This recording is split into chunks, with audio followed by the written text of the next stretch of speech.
मैं सिर्फ चाहता हूं कि लोगों को पता चले कि सच्चाई क्या है। ये देखिए, भारतीय निर्वाचन आयोग ने गुरुवार शाम इलेक्टोरल बॉन्ड से जुड़ा डेटा जारी कर दिया।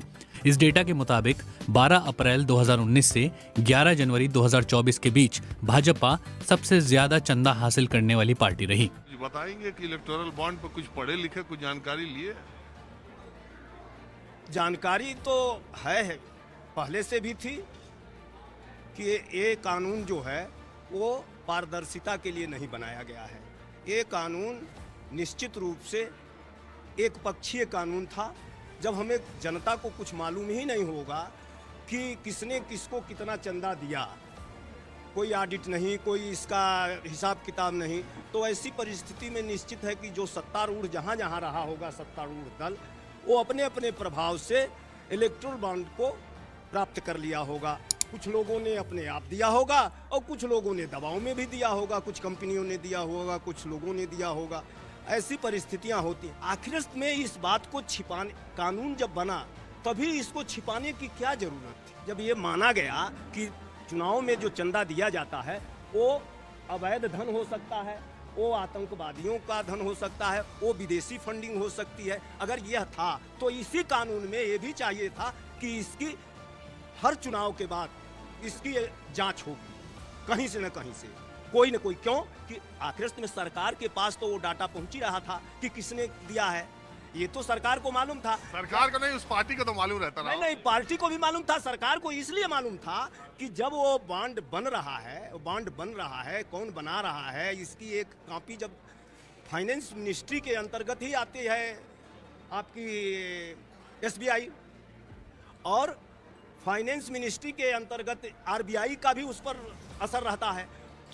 और निश्चित रूप से सरकार को तो ये डाटा पता ही था कौन कहाँ कितना दिया है, ये तो हमें प्राप्त ही था।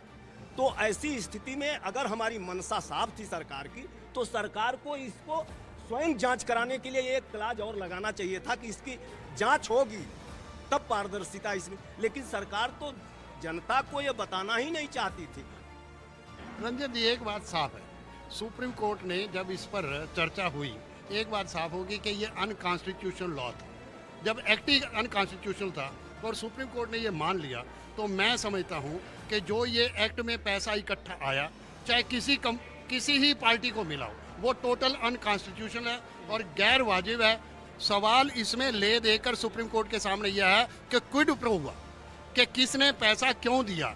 अगर मैंने पैसा दिया तो मैंने उससे फायदा क्या उठाया? ये तो कहीं प्रूव नहीं हो रहा। अब ये प्रूव इसीलिए नहीं हो रहा ना। मैं ये कह रहा हूँ कि सुप्रीम कोर्ट ने जो सवाल उठाया और जो वहाँ बहस हुई, इसी बहस के लिए हुई कि ये क्विड प्रो तो नहीं हुआ इसमें। अगर सरकार किसी को 6,000 करोड़ रुपए मिला या 8,000 करोड़ मिला या 1,600 करोड़ रुपए में, उसके इवज में उसने क्या लिया, ये सवाल तो जनता का है और जनता पूछने का हक रखती है कि पार्टियों को बताना चाहिए कि तेरे पास ये 6,000 करोड़ रुपए क्यों आया, क्यों दे दिया तुझे। अरे बोलना बुढ़े, बोलती क्यों बंद हो गई? तो इसका मतलब है इसमें क्विड प्रो हुआ, लोगों ने इसका फायदा उठाया। ये जनता का पैसा है और जनता की जेब से निकला है और जनता का हक है कि उनसे पैसे को कलेक्ट करे और लोगों के बीच में रखे। ये कौन सा रास्ता अडॉप्ट कर लिया? और जब सुप्रीम कोर्ट ये मान गई कि ये अनकॉन्स्टिट्यूशनल है, तो इसका मतलब जो भी सारा काम हुआ इलीगल हुआ, इलेजिटिमेट हुआ और ये गलत हुआ।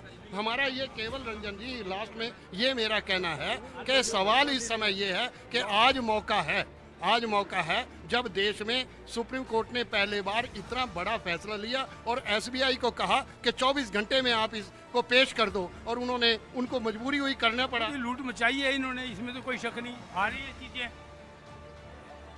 इलेक्ट्रल बॉन्ड खरीदो, तुम्हारे ED भेज के हम खरीदवा रहे हैं। ED गई है, उन लोगों ने लिए हैं बॉन्ड, आपकी लिस्ट में आया है नहीं आया?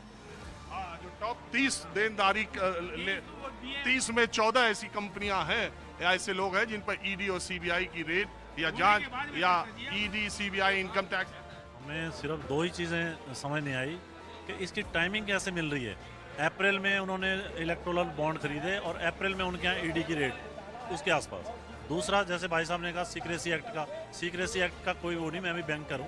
सीक्रेसी एक्ट में देश हित में, पब्लिक उस इंटरेस्ट में कोई भी सीक्रेट जो है ना वो उजागर किया जा सकता है, ऐसा नहीं है।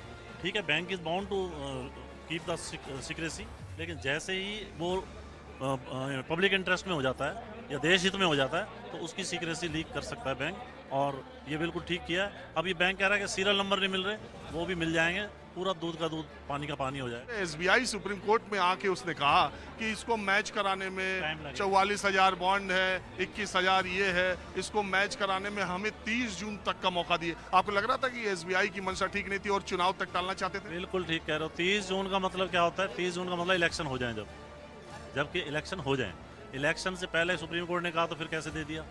और उसके बाद अब मंडे तक का टाइम दिया है, मंडे बैंक क्लोज से पहले वो भी कर देंगे।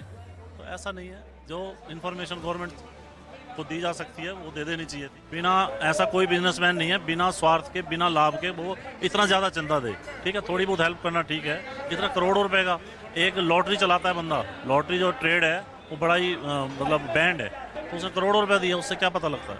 1300 crore future 1300 crore sir business में निकालना और देना, उनकी मंशा क्या हो सकती है? एक आदमी जिसकी प्रॉपर्टी, जिसका एसेट 400 करोड़ का ईडी अटैच कर रही है, वो बॉन्ड खरीदे जा रहा है। तेरे इससे ही संदेह की सुई जाती है, बाकायदा जाती है कि कहीं उनकी मंशा कुछ ना कुछ होगी भी, पहले आप हमें फंडिंग कर दो, आगे आपका केस जो है ना वो